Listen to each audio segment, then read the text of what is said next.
స్వాధ్యాయ ప్రియులకు నమస్కరిస్తూ 21వ అధ్యాయం పత్రిజీ జ్ఞానామృతం 1 బుక్ నుండి ఈరోజు పత్రిజీ మనకి మాధవ సేవ అంటూ ఏం తెలియచేస్తున్నారో తెలుసుకుందామా. సేవ చేయడం అన్నది ఒకానొక గొప్ప కార్యక్రమం. అది మన కుటుంబ ధర్మానికి, మన వ్యాపార ధర్మానికి, మరి మన ఉద్యోగ ధర్మానికి కూడా విభిన్నమైన ఒకానొక ఉదాత్తమైన కార్యక్రమం. అయితే ఈ ప్రపంచంలో చాలామంది పండితులు, మేధావులు అనబడే వాళ్ళు కూడా సేవ మరి కర్తవ్యం అన్న రెండింటిని నిర్వర్తించడం మధ్య తేడా తెలుసుకోలేక వాటిని పొరపాటుగా అవగాహన చేసుకుంటూ ఉంటారు. ఫలానా పెద్ద మనిషి తన తల్లిదండ్రులకు చక్కగా సేవ చేసుకుంటున్నాడండి అని చెప్తుంటారు. అదేదో పెద్ద విశేషంగా. ధర్మం నిజానికి మనం మన తల్లిదండ్రులకు సేవ చేస్తున్నాం అనుకోవటం శుద్ధ తప్పు. ఎందుకంటే తల్లిదండ్రులను సరిగా చూసుకోవటం అన్నది మన కనీస కర్తవ్యం, మరి అది మన మౌలిక ధర్మం.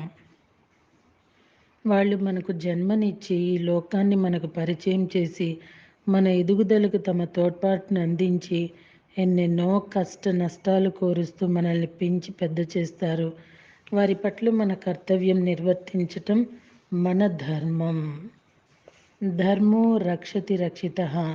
మన ధర్మాన్ని మనం కాపాడినప్పుడు తిరిగి అది మనల్ని కాపాడుతుంది. ధర్మాన్ని మనం విస్మరించినప్పుడు అది మనల్ని తీవ్ర శిక్షలకు గురి చేస్తుంది. ఇందులో ఏ రకమైన వెసులుబాటు లేదు. కనుక మనం సేవ మరి ధర్మం రెండింటి మధ్య ఉన్న సూక్ష్మతను అర్థం చేసుకోవాలి. నిజమైన సేవ. ఇప్పుడు మనం సేవ అంటే అసలు అర్థమేంటో తెలుసుకుందాము.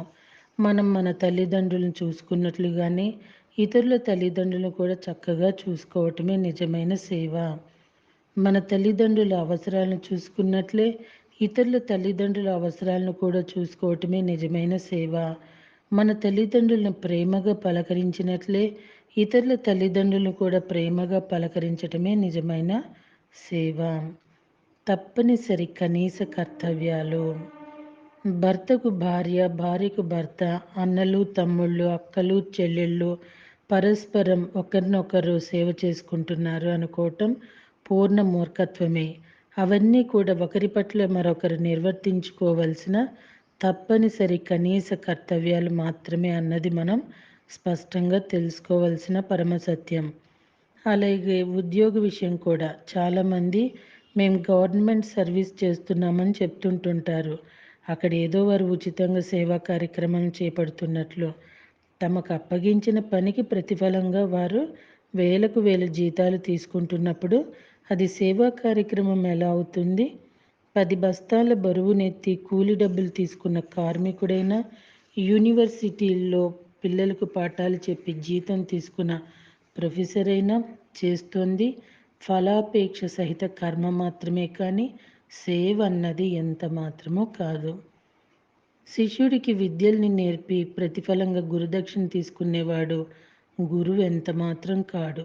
మరి అతడు చేసేది సేవ అసలే కాదు. వాళ్ళిద్దరి మధ్య సాగేది ఇచ్చిపుచ్చుకునే ఒకానొక మంచి వ్యాపారం మాత్రమే. వ్యాపారం సేవ. ఎక్కడ వ్యాపారం ఎంత మంచి వ్యాపారమైనా అన్నది ఉంటుందో అక్కడ సేవ అన్నది ప్రవేశించజాలదు. మహాభారతంలో ద్రోణాచార్యుడు అర్జునుడికి విద్యలన్నీ నేర్పి గురుదక్షిణగా ద్రుపదుణ్ణి పట్టి తెమ్మన్నాడు. అది వాళ్ళిద్దరి మధ్య జరిగిన లావాదేవీ తప్ప మరొకటి కాదు. ఫలాపేక్ష అన్నది ఇసుమంత కూడా లేకుండా శిష్యుడికి తన విద్యలన్నీ బోధించే సేవా తత్పరుడైన వాడే గురువు. మిగతా వాళ్ళంతా కూడా కేవలం వ్యాపారవేత్తలే. కర్తవ్యం సేవ. సేవ అన్నది మహా గొప్ప గుణం. ఒకానొక ఆత్మ యొక్క పరిణామ క్రమంలో అనేక జన్మల తర్వాతే అది మొదలవుతుంది. ప్రారంభ జన్మల్లో ఒకానొక శైశవాత్మ స్థితిలో ఉన్న ఆత్మ తన సొంత తిండి, తన సొంత త్రాగుడు, తన సొంత కుటుంబం అనే తమో గుణంలో పడి కొట్టుకుపోతూ తన సొంత కర్తవ్యాన్ని కూడా గుర్తించలేని స్థితిలో ఉంటుంది. అలా కొన్ని జన్మలు గడిచాక ఆ ఆత్మ నా వాళ్ళు, నా ప్రాంతం, నా మతం అన్న రజోగుణ ప్రధానమైన జన్మల్లో పడి కొట్టుకుంటూ తన కర్తవ్యాలను తాను నిర్వహించుకుంటూ ఉంటుంది. కానీ రజోగుణ స్థితిలో ఉండటం వల్ల కర్తవ్యాన్ని సేవగా పొరబడుతూ ఉంటుంది. క్రమంగా వారు జన్మ పరంపరలో భాగంగా సత్వగుణ స్థాయిలో జన్మలు తీసుకుంటూ తమ కర్తవ్యాలను తాము నిర్వహించుకుంటూనే మిగిలిన సమయంలో సేవా కార్యక్రమాలను కూడా చేపడుతూ తృప్తి చెందుతారు. కర్తవ్యం మరి సేవ రెండిటికి మధ్య ఉన్న తేడాను వాళ్ళు గ్రహించగలుగుతారు. కానీ ఆ సేవా కార్యక్రమాలు చాలా వరకు కనీస స్థాయిలోనే ఉంటుంటాయి. ఇక జన్మ పరంపరలో ఉత్తమ స్థాయి అయిన నిర్గుణ స్థితిలో జన్మలు తీసుకునే వాళ్ళు చేపట్టే సేవా కార్యక్రమాలు పతాక స్థాయిలో ఉంటాయి. వాటిని చేస్తున్నప్పుడు వారిలో కలిగే ఆనందం అంతా ఇంత కాదు. ఎవరికీ భయపడకుండా, ఎవరి అజ్ఞానపు సలహాలను పాటించకుండా, ఎవరి బెదిరింపులకి లొంగకుండా వీరు చేపట్టే అద్భుత సేవా కార్యక్రమాలు చరిత్రనే మలుపులు తిప్పుతుంటాయి. ఒకానొక గౌతమ బుద్ధుడు, ఒకానొక యేసుక్రీస్తు, ఒకానొక వేదవ్యాసులు, ఒకానొక మదర్ తెరీసా, ఒకానొక గాంధీ మహాత్ముడు, ఒకానొక బ్లవట్స్కి చేపట్టిన పతాక స్థాయి సేవా కార్యక్రమాలు ఈ కోవకే చెందుతాయి. సేవా చక్రవర్తిత్వం. ప్రారంభ జన్మల్లో నీటి బొట్టులా మొదలైన సేవా దృక్పథం అన్నది అనేక వందల జన్మల్లో వాగులుగా, నదులుగా రూపుదిద్దుకుంటూ సముద్రంగా ప్రచండంగా మారి చివరకు సేవా చక్రవర్తి స్థితి అయిపోతుంది. ప్రారంభ జన్మల్లో సేవా దృక్పథంలో అతి సామాన్యంగా ఉన్న మన వ్యక్తిత్వం సేవా తత్పరతతో పరిపుష్టమవుతూ చిట్ట చివరి జన్మ కల్లా సేవా చక్రవర్తులైన గౌతమ బుద్ధునిగా, యేసుక్రీస్తుడిగా, వేదవ్యాసుడిగా పరాకాష్ట చెందుతుంది. సేవా దృక్పథం, సేవా తత్పరత, సేవా చక్రవర్తిత్వం అన్నీ సేవ చేయడంలోని వివిధ దశలు.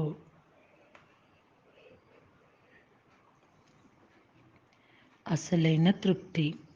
సేవ అన్నది ఎంత చేస్తే మనకు అంత నిజమైన తృప్తి వస్తుంది. మన భోగాన్ని మనం చూసుకోవటంలో, మన ధర్మాన్ని మనం నిర్వర్తించుకోవటంలో తృప్తి లాంటిది ఉన్నా అసలైన తృప్తి మాత్రం ఆధ్యాత్మిక సేవ చేయటంతోనే మొదలవుతుంది. మరి అది సేవ చేస్తున్న వారికి అర్థమవుతుంది.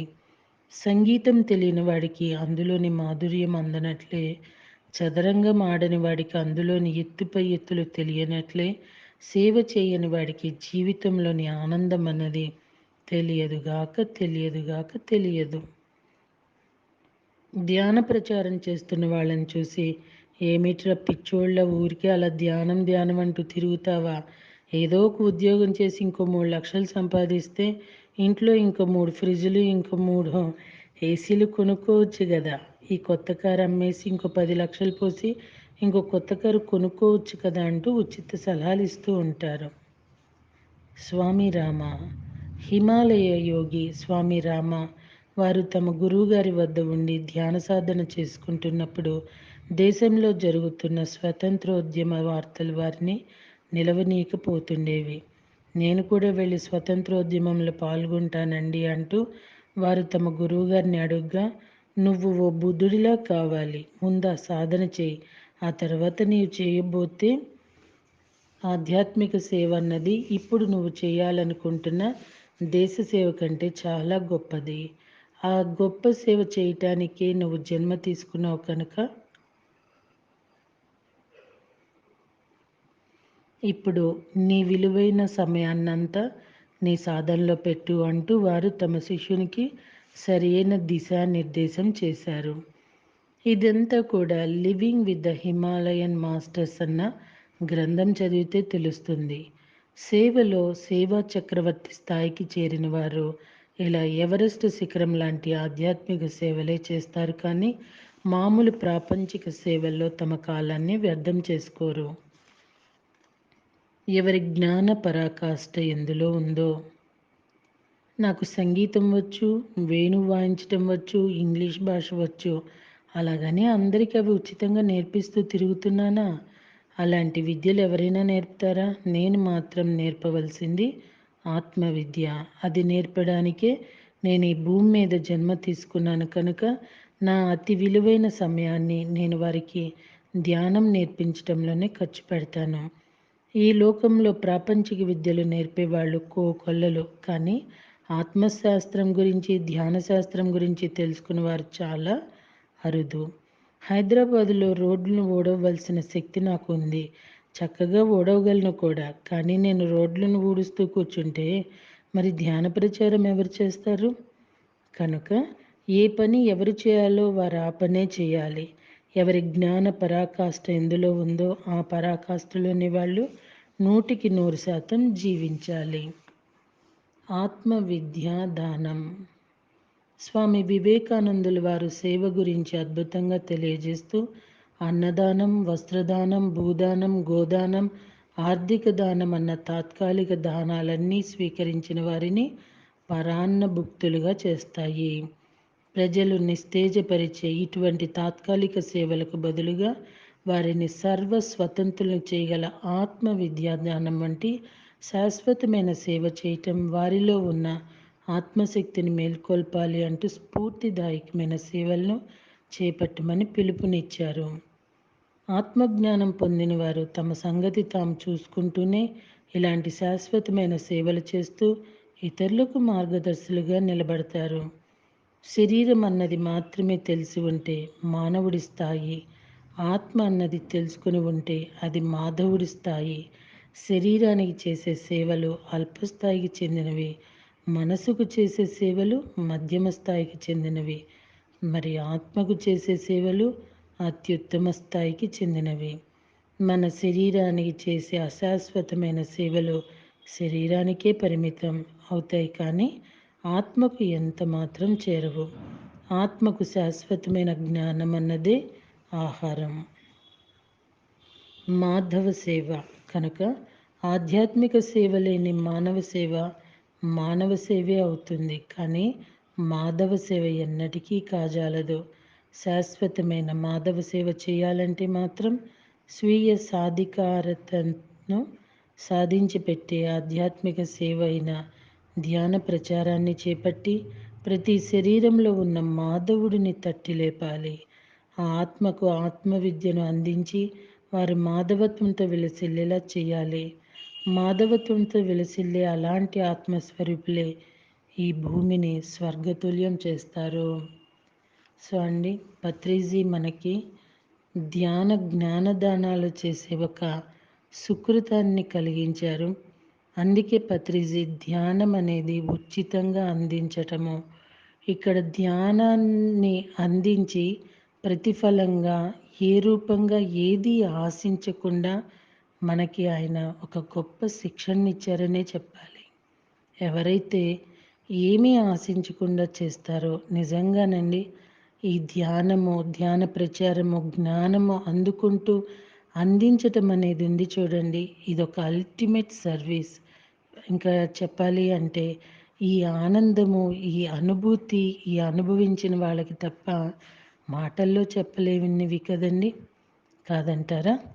మరి రేపటి రోజున ఆఖరి అధ్యాయము ఆత్మకు అంతా మధురం అంటూ చెప్తున్నారు పత్రిజీ. మరి తెలుసుకోవటానికి సిద్ధమవుదామా? Thank you.